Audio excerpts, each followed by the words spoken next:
Welcome, welcome everybody to the Nuyorican Poets Café.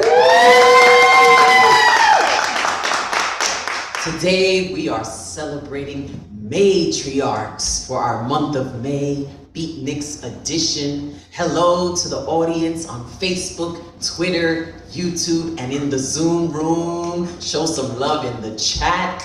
We are here at the Nuyorican Poets Café, this cultural institution of 50 years. I am your host, Caridad de la Luz, La Bruja. And it was right here in 1996 when I wrote my name on an open mic list to spit. It was a lunar eclipse. And here we are, 27 years later, and I'm so proud to be able to bring the Nuyorican Poets Café to you. Today is a very, very special day because we are celebrating matriarchs, and we have with us none other than a young lord, one of the leading founders of the Young Lords Party. This woman has been such an inspiration to me.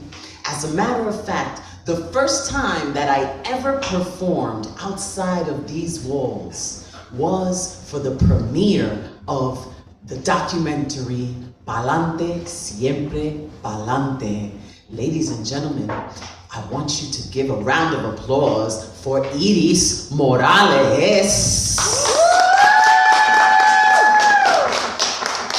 Iris was a leading member of the Young Lords and is the producer of the award-winning film Pa'lante, Siempre Pa'lante.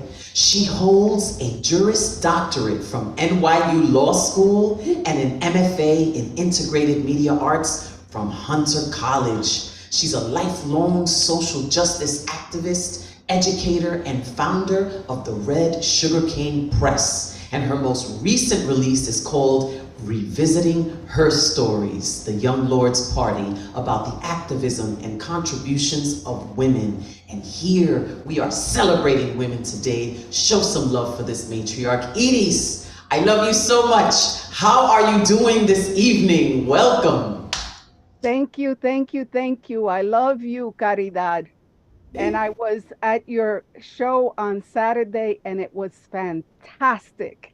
Oh my God, what an honor. And so you inspired me to write this piece that I am going to share tonight about my lifelong journey as an activist. You are my inspiration. Oh my 27 goodness. years, you have been my inspiration. And I actually talk about the first night that I met you, which was at the premiere of Pa'lante, Siempre Pa'lante. I love you very much. And so I'm going to deliver now and share now and give you some more love through what I've written. What an honor. Oh my goodness. This is history right here. Take it away, Edie. Love you so much. How exciting! You are a spark. You are a spark. It's 2023 and I'm an elder now, an abuela, and a lifelong activist. I am the daughter of migration dreams. My parents came to New York from Puerto Rico, looking for a better future for themselves and their yet unborn children. About 500,000 Puerto Ricans arrived after World War II with the same determination. Mommy worked in a garment factory. Sometimes we went to her job. My sisters and I would stand quietly by her machine, watching in awe as she swiftly moved her hands under dim purple lights, sewing embroidered appliques on fancy lingerie she could never afford. My father was an elevator operator at a hotel. He joked every day had its ups and downs. Everywhere in our neighborhood, we heard the song, En mi viejo San Juan, Me voy, pero algún día volveré. I'm leaving, but one day I'll return. And mommy told us about Puerto Rican soldiers returning after war, dropping to their knees, tears streaming down their faces, kissing the ground, happy to be back to their beloved Borinquen. The same yearning lived deep in our souls. I am the child of this migration. Our generation spoke Spanish at home and greeted each other with a hug and a kiss. We asked for bendición from our elders when we entered the room. My mother was my first teacher. In the 3rd grade, she was pulled out of school to help support her family. She taught me to read and write the alphabet and all the words she knew before I entered kindergarten. She wanted me to have an education, not like me, she said. My 4th grade teacher sent me to speech class.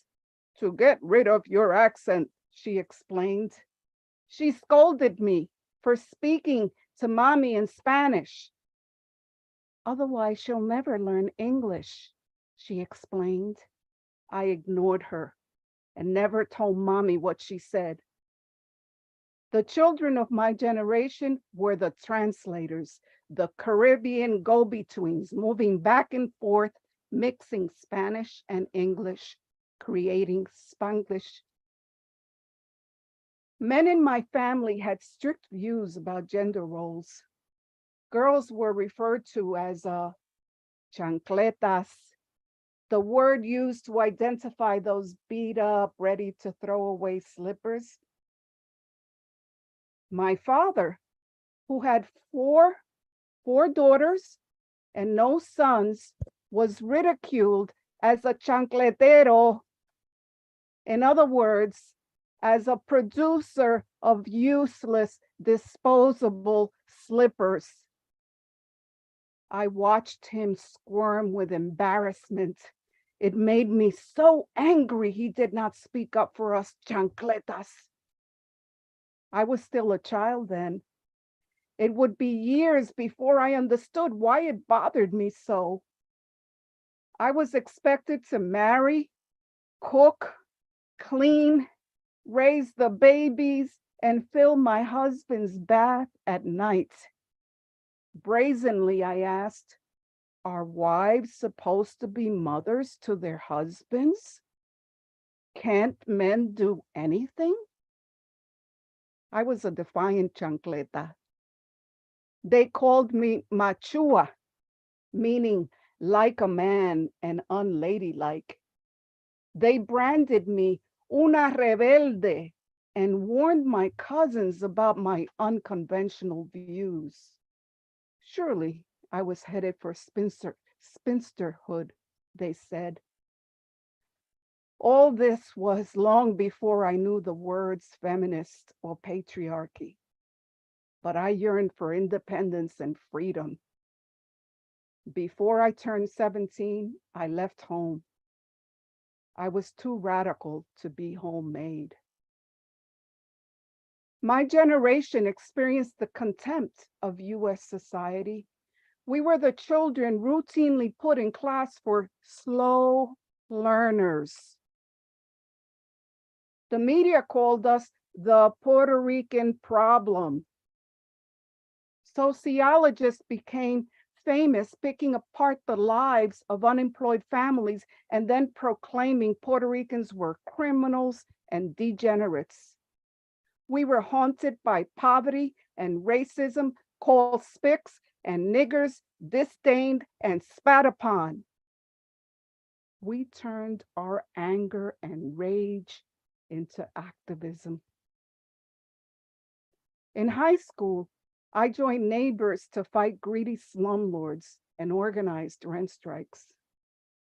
In college, I joined African American and Puerto Rican students to battle racist policies of lily white public universities.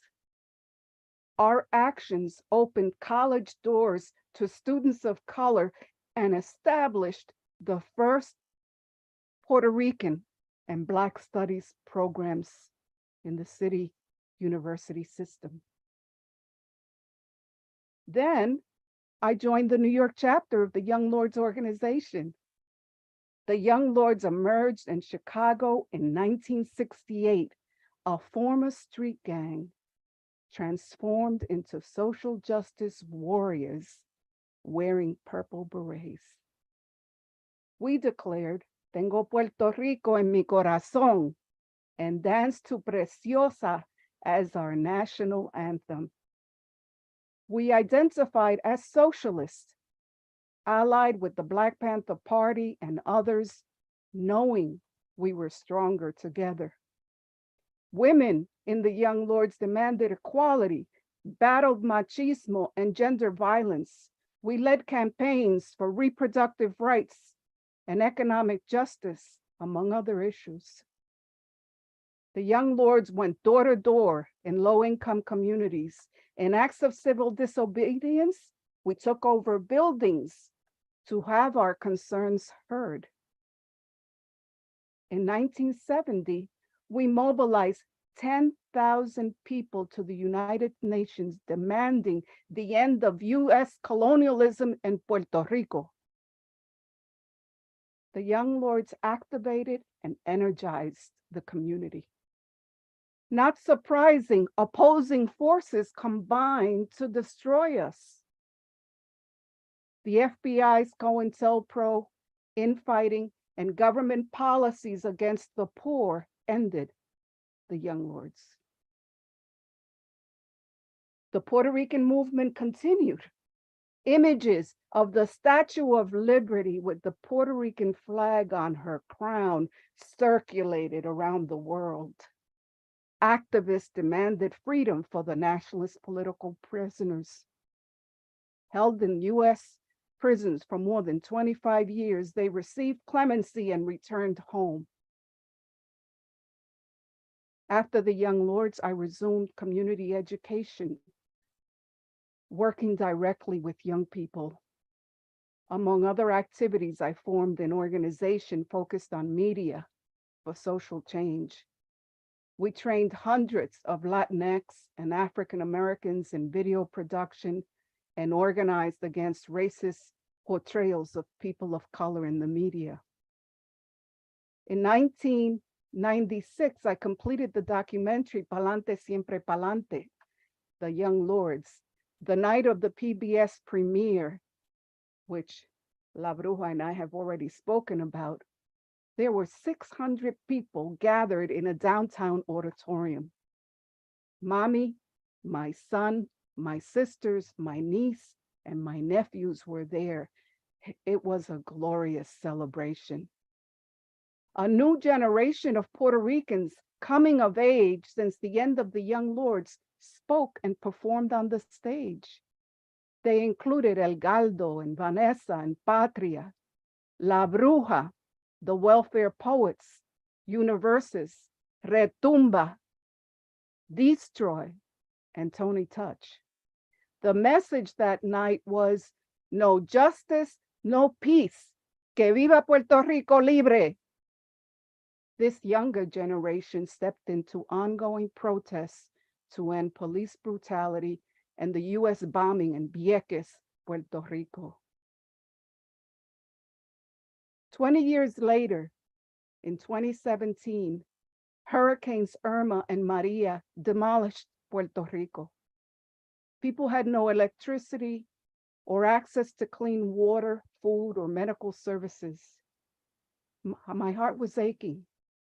In the immediate aftermath, I joined recovery efforts in Puerto Rico. I was so inspired by the local community activists that I published Voices from Puerto Rico, post-Hurricane Maria. These are not, ay bendito, woe is me accounts. Instead, they depict the savagery of US colonialism. Don Rafael Cancel Miranda warned about a Puerto Rico without Puerto Ricans. As the colonial powers hand over the country to US millionaires, hundreds of thousands are forced to leave. Today, more Puerto Ricans live in the United States than in Puerto Rico. In the summer of 2019, 500,000 marchers in San Juan demanded the governor's resignation. Somos más y no tenemos miedo. We are more and we are not afraid, they shouted. The corrupt governor resigns. People celebrate with drumming and dancing in the streets and reflect about the future. The vital role of young feminist Afro-Boricuas, queer activists in this uprising inspired me to write Revisiting Histories, the Young Lords Party, about the activism of young Puerto Rican women in the US 50 years earlier. As Puerto Ricans, we struggle for justice both in Puerto Rico and in the United States.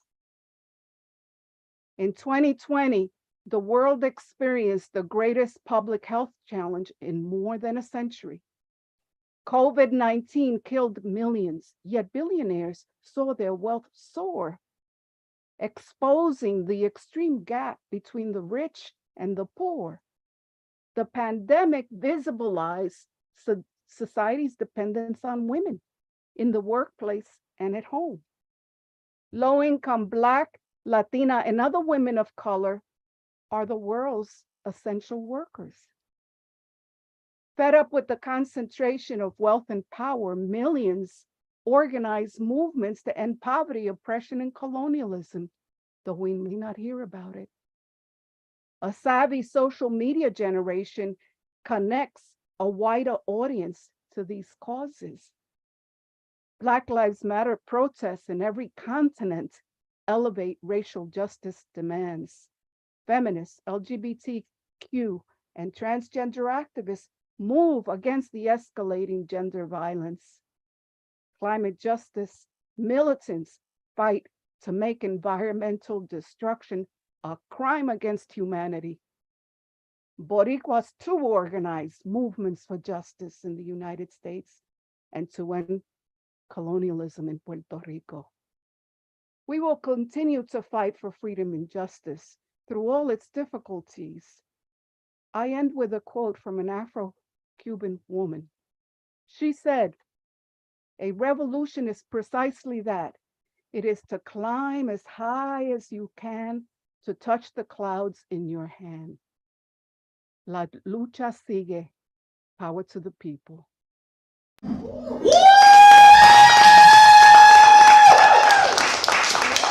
Iris Morales, you are a shiro, our matriarch and inspiration. Thank you so much for that. That was amazing.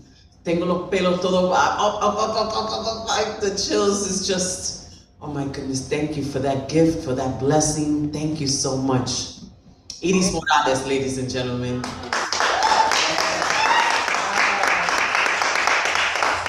What a glimpse into history.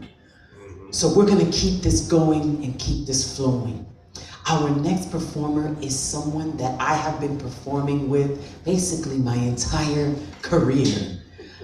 We were kidding earlier that I used to call her Forbidden Broadway.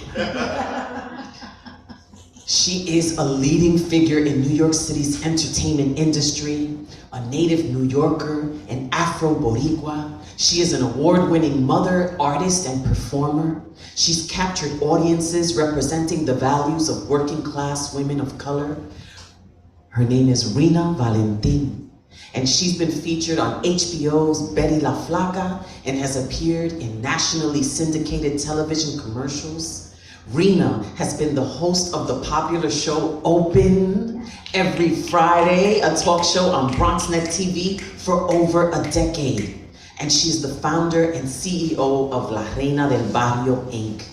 And she has recently been appointed to a seat on the board of directors for the Bronx Council on the Arts. You can see her on BronxNet. You can go to her website, rhinavalentin.com. follow her, but right now she's about to bless us in her very home, the Nuyorican Poets Café.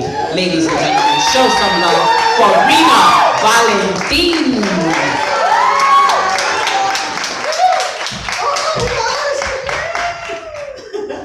Oh my gosh, I'm in tears already. We haven't even started. Wow, it's been a minute since I've been back on the stage. Seriously, Cari, you are doing an absolutely phenomenal job holding it down, seeing us into the future. Thank you. Yes, and aging backwards, I might add. Good evening, everybody. So, I have 3 pieces. Do I have time for all 3? All right, so we are honoring the matriarch, right?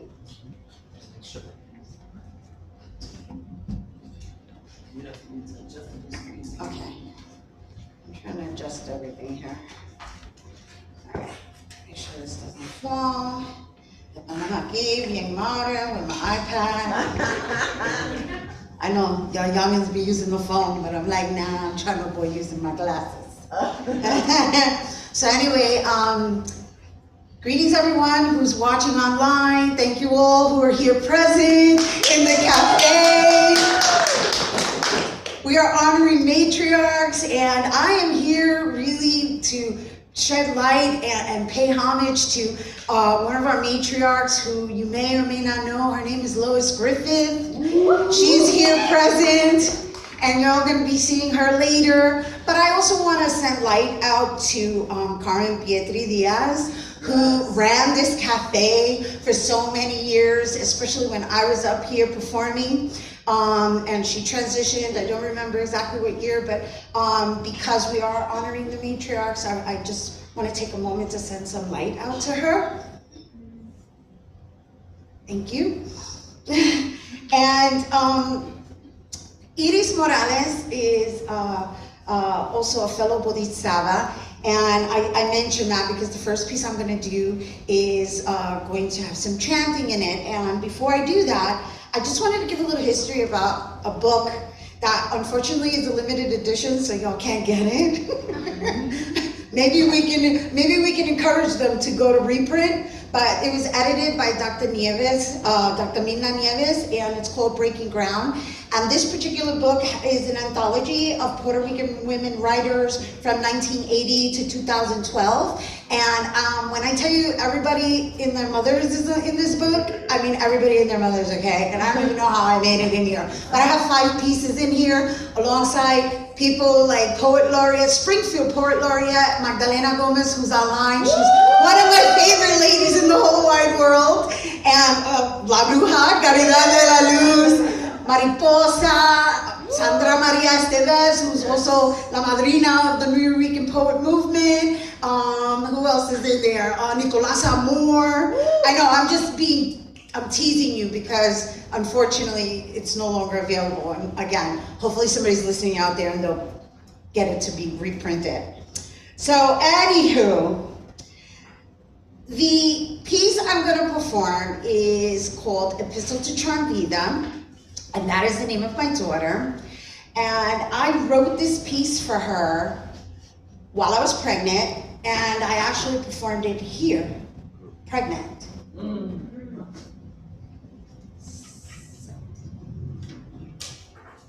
hoping this stand can hold everything. And Nam Yo Ho Renge Kyo, Nam Yo Ho Renge Kyo, Nam Yo Ho Renge Kyo. Charm, vida, named before conceived. The feeling of weight in me, on me, around me. I live to say your name. As I rushed to the place of healing, you took over my life as I watch you, floating, flipping, dancing in nothing. I want to protect you. through the monitor, a scene of happiness in your universe of creation. I want to teach you without a care to decipher only the possibility of being born into this cipher. I want to watch you grow. Elements of emotions, fear versus excitement, scared of the unknown, excited in who I've become, extraordinary transformation and love in being. I want to be your mommy. Fortune child, a seed moving when the moon dances with the sun and stars are born. I love you, my universe. It is a charmed life. Nam-myoho-renge-kyo. Nam-myoho-renge-kyo. Nam-myoho-renge-kyo.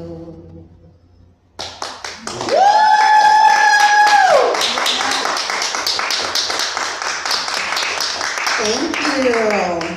And if you're interested in knowing what Nam-myoho-renge-kyo stands for, Nam means to devote oneself.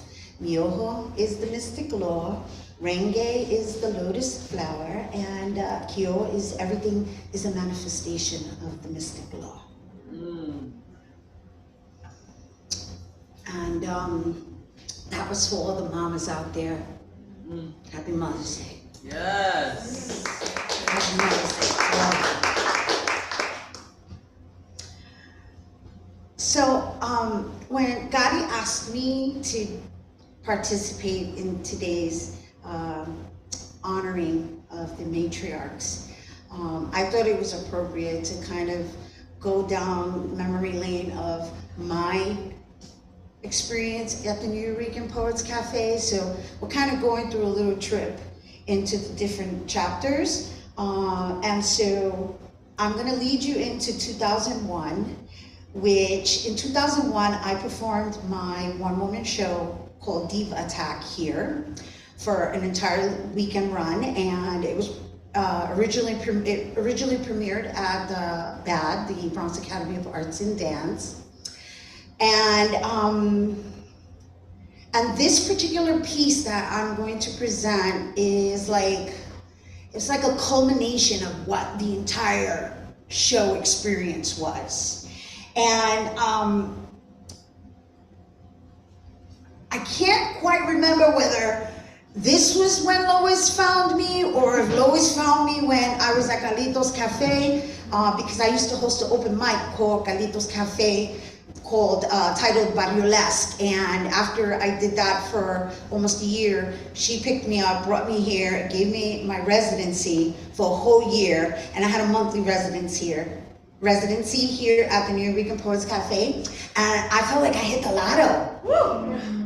Until I learned that I had to produce my own material, I had to create it, I had to cast it, I had to produce it, I had to do my own graphics, I had to sell the seats every single month.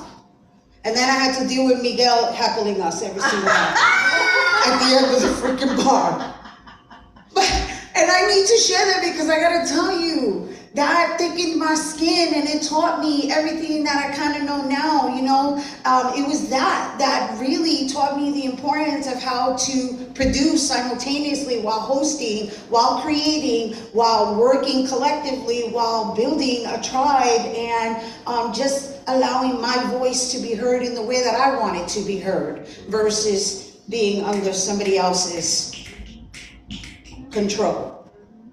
And we all know I have control issues, for those who know me. I'm just saying. A mí me llamaron diva, okay? And I live up to it. And so this is a perfect segue into the next piece. It's called analytical behavior. This is the one that you said, oh, she's bombastic. Es que you call me all kinds of names, guys. It's the beauty of growing together. Mwah. Yeah, it's delicious. All right, vamos. Here we go. Analytical behavior. All right. I did my best to try and put these things back in my body after years. All right, here we go. Analytical behavior, perhaps anger or fantasy, adventuring into the extremities of all the senses in our bodies. Analytical behavior, creating, singing sentences, pronouncing every syllable with pride of enunciation. A, E, I, O, U. Analytical behavior. Bleachers in front of the stoop. Colorful people who speak with their heads. Every motion so dramatica.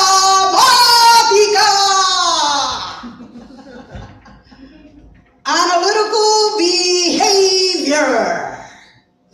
El ataque vivo de la Gigi came from love sauce. Ay, so soulful you can cut it with a steer.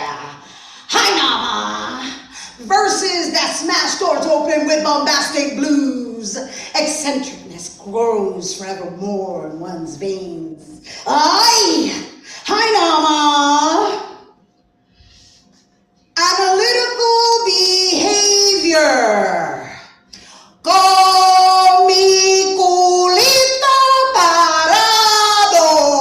Nested on a bed of sexuality, accented with an exhibitionist smile. The love of the mind, the love of the thought behind the creation of hiding. To take up different faces in a stage called life. Different situations, different masks. To be aware of the change. Adapt to love, the emotion and pain. To release, to tap. But more than anything, to have the power to feel like a goddess. Because of the energy and the force from the magic of the stage. As I have a diva tag, tag, tag, tag, tag.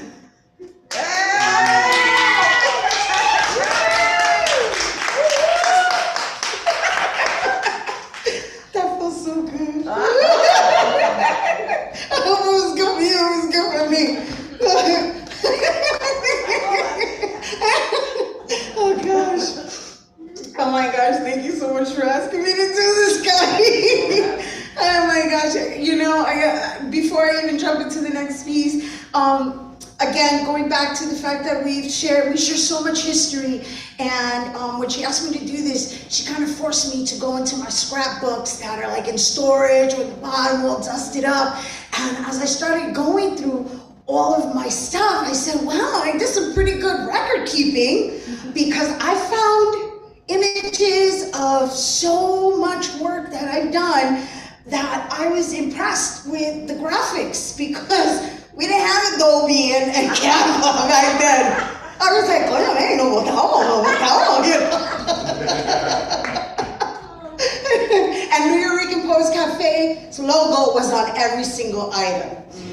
Maybe one day we'll do like a nice reunion of some sort before they demolish this building.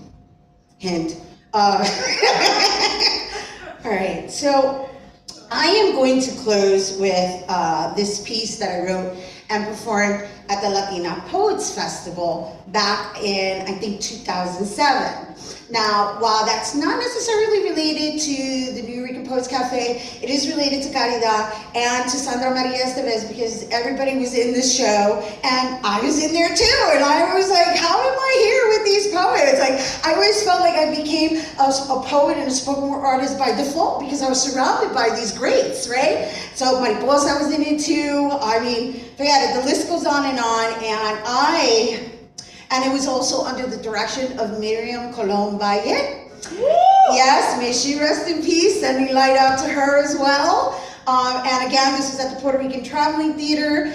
And it's one of those moments that I will never forget, because I came out to the stage every night crawling. I crawled out like a cat. This is a cat poem. It's called In the Presence of. So if you feel compelled to meow with me, Knock yourself out. Yeah. Yes. And if I'm not mistaken, my lady, Magdalena Gomez, helped me edit this. Yes, I gotta keep plugging her because she's my lady. I absolutely love her. And I know she's present with us. So here we go. In the presence of, oh, and by the way, this is before I was pregnant for my daughter, just in case you hear me say something that's unrelated to being a mom. All right, so in the presence of women, determined by circumstances, relations in which I'm dealing. Around my mother, I am a child, a new branch of her tree, thinking of playgrounds, double dutch, jacks, jumping rope, Barbie dolls. Meow. With time, I became the woman she had in mind, still feeling like a little girl waiting to play with Ken. Wow. Run around. In the presence of women, I feel like a cat lurking around different corners trying to find what I may think is family.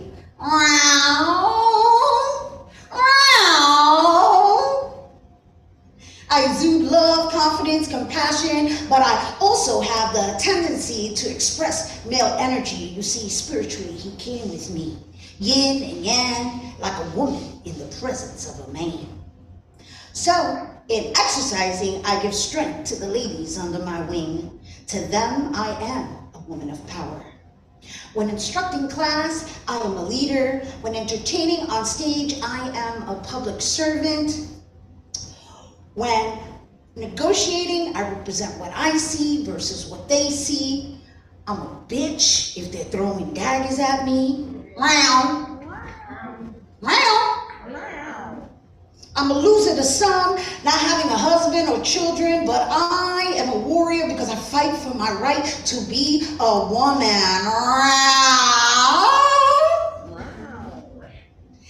In the presence of men in my family, on this 21st century model of what not to marry, a woman who wears pants. Oh no, what happened to them all? In the presence of men in the street, I'm a hottie. I'm so pretty, and they're all so educated that the only way for them to greet me is by saying, "Mira, mommy, oh yo." In the presence of men at work, todos son putos. They think rehearsals means other things. Oh, I'm a professional, me dicen. A professional what? Mindless piece of meat. Thinks my sole purpose as a woman is to satisfy his every need. An affair, you say? An affair of the body or an affair of the mind? You did say you were a professional. A professional what? Mama!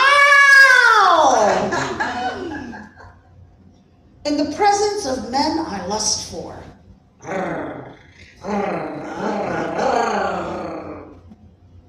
Boy, oh boy. Why don't you notice me? How could you not see you're the one for me? Tonight, at least. I want to feel your big hands ravishing my body gently. First, run your hands through my hair, caress my face, embrace my body in such a way I become immersed inside of thee. Sit me on top of your hard rock and let me stroke my genie as I make a wish for love.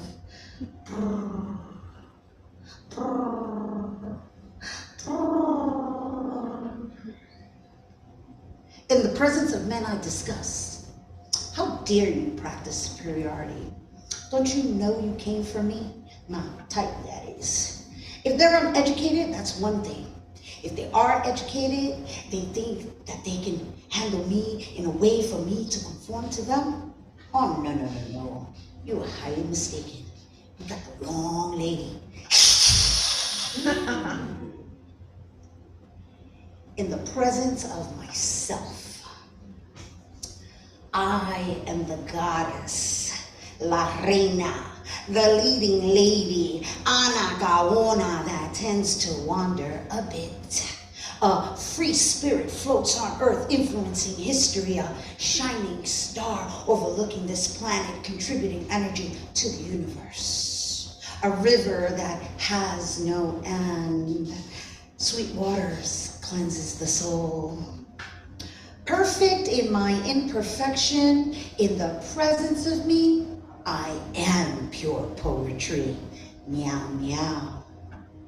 Meow, meow, meow, meow, meow, meow, meow, meow, meow, meow, meow, meow, meow, meow. Thank you. Thank you.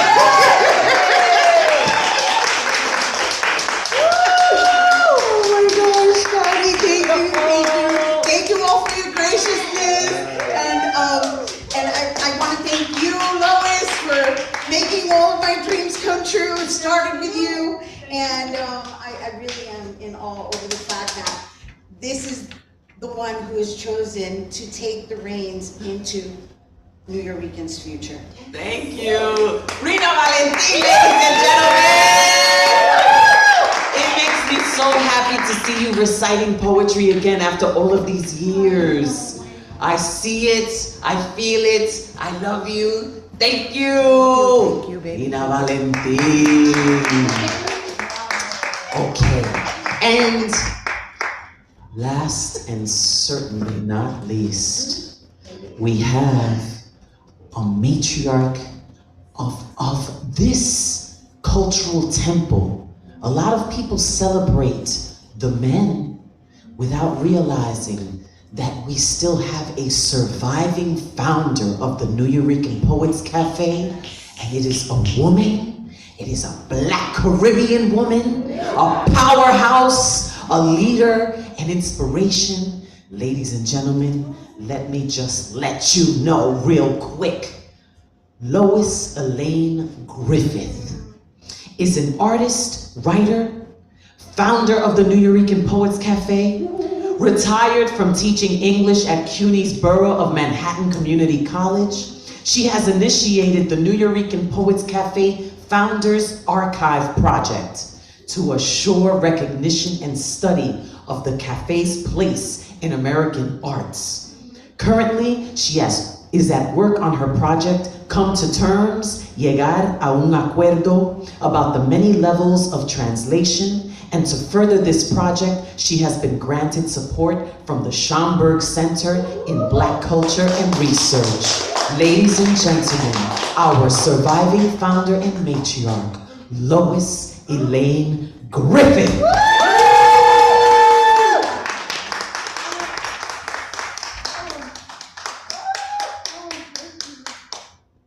Welcome home. I love you so much. Welcome. Wow, thank you so much. I don't know where to begin. There is no beginning, you just jump in someplace. I listen to Iris and it takes me back to memories of back in the 60s, 70s, when she was at CUNY, at City Uptown. I was at Columbia, and the young lords doing their thing, trying to bring it all together, trying to give us a voice. And to give us a voice, really it wasn't about at first marching in the streets, it was about feeding our children, making sure they had breakfast. The city wasn't doing what it's taken, 50 years for them to do? And at that time, my parents are from Barbados and Guyana. And when my father came here, I used to sit at the table, my grandmother's table, listening to them all tell stories about home. Home, that place, home. I'm born here, but home. And clearly I understood, this is not my home. Where is my home? I graduated from Barnard College, and no, even before I graduated from Barnard College, when Barbados got independence in 1966, it was the first time my father had been home in 40 years. And he took me with him to celebrate the independence that year. And I'm thinking home is this place where I'm gonna see people in it dominating the culture of the place. And it wasn't like that at all. And I wrote this poem. It took me a few years to write this poem and to digest that experience of going home and finding myself a stranger at home. And I call this poem The Thumpers. You know, dinosaurs are extinct. Oh, that's what they tell us. This one is called The Thumpers. A friend had mentioned by me, he saw the Thumposaurus tripping around in port at Bridgetown. And I took it for a fact that machines had feet. I had just learned to swim out at night alone, and there was no sign the moon could make to spill fear in my heart. Currents of stars. I had no wit to be flowing against their lines, and memories telling me, don't be fighting with duppies now, walking dead. They're going back to propping sorrows anyway, no mind the time they spending screaming and running about making their grand affairs, Thumposaurus machines, walking in heavy tracks, sounding thumpa, thumpa, thumpa. You know, there were voices before there was the mouth to hold the sound. There were voices, and they did not need a place to be running off to. The voice was itself, man, speaking out loud to itself. Chaos, they call the first child. I call thumpers. Thumper, thumper. That was a classical invention. Early, the simple machines needed a place to run to. And my eyes, they be Icelandic visions, watching from the hilltops, Thumposaurus coming to port in pleasure ships. I remember me grandma talking of voices she hearing, voices that had no color, no space. Chaos was a volcano turned green in the sea, the name before the Thumposaurus came. In the beginning, there was the voice before they came. But now, on the playing fields in the colonies, they always got to have a water boy. I'm telling you, he ain't nothing but a little ooby-dooby running with the bucket from the sidelines to the wicket, in and out of the sunshine, thumper, thumper, just like them. And it vexed me so. He got no mind to work some juju in the water. I can't understand he, for a piece of smile from a Thumposaurus, a piece of passport to be cleaning toilets on a pleasure ship, a visa to sleep the night in a coal pit. And what he gonna do when he get to London? Cockneys ain't got no money to be paying water boys. They talking over there too about the National Front, and he's saying, yes, I'm a British subject. I'm born in the United Kingdom. But man, we got independence in 1966 and you still minting the damn face of the Queen on the coin? And the National Front? They ain't nothing but a cockney backside that can't write. It can't even read the first chapter of the Bible straight. Got to have a translation under a duppy king's name. You know, when they say in the beginning there was chaos, and God created the Thumposaurus. So naturally I thought for a fact that machines had feet.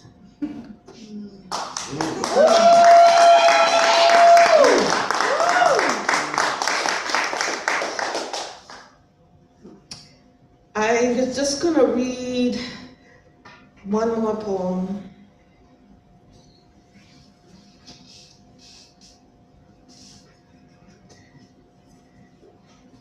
This one, I don't even know what to read to make it seamless.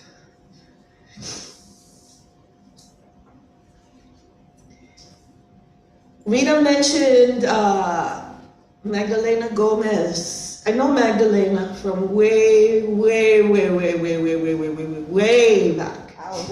When we first started the Nuyorican on 6th Street, it was all about the men. Like you said, it was all about the men. And there was me. And Miguel had, in so many ways, made a space for me. And I honor him always for that. He gave me a home away from the home of the home. And then I had other women coming in and we said, well, you know, they don't like to put us on stage, so we're gonna make a book. And this is the book that we made, Ordinary Women. We were Latino, we were Asian, we were Black, and we put this together. I'm gonna read a poem from here. What's the name of the book? Oh, the book is Ordinary Women? Ordinary Women, Mujeres Comunes. And Magdalena was in this book. I know I had contacted her to engage with the archive project. I gotta reach out to her again. And I don't know the details of the story, but the early cafe left a bad taste in her mouth. And I'm sure it had to do something with some of the men there at the time. She's online right now. Ah, fantastico. This is called Myth Sight. Me eyes start to screw up tight, and the dots inside gaping wide and drawing back to the edge of me brain. Then I hear a swoosh sounding at me side when the damn thing open up, waters rush, break away, and everything want to jump up and pop in the eye. Then I spy a lookishy face in a mirror.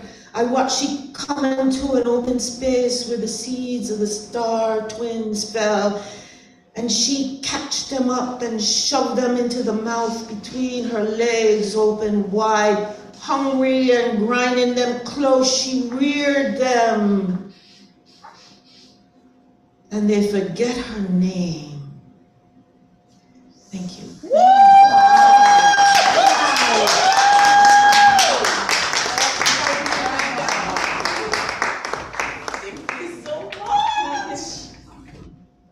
My knees are not that great. Yes! And you have just witnessed history, a celebration of matriarchs here in the month of May, Mother's Day month. This has been such an honor and a pleasure and just, oh my God, a privilege. I'm so grateful for this day, for this moment, for these women. Iris Morales, Rhina Valentin, and Lois Elaine Griffith. Thank you so much for joining us here, BEATNIX, at the Nuyorican Poets Café. This is one for the Her Story books. Thank you so much, ladies and gentlemen. We do this every first Wednesday of every month, and right now we are going to open these doors in the physical world on site at the cafe. We're going to open the doors for Wow Women Orators Wednesday, and it's about to get popping. The estrogenomics is about to keep rising all night. So if you're out there in the world, just feel this energy, take this energy. That is womb power right there. That is divine feminine. It is magic. It is healing. It is perfect. Thank you so much. Buenas noches. Good night.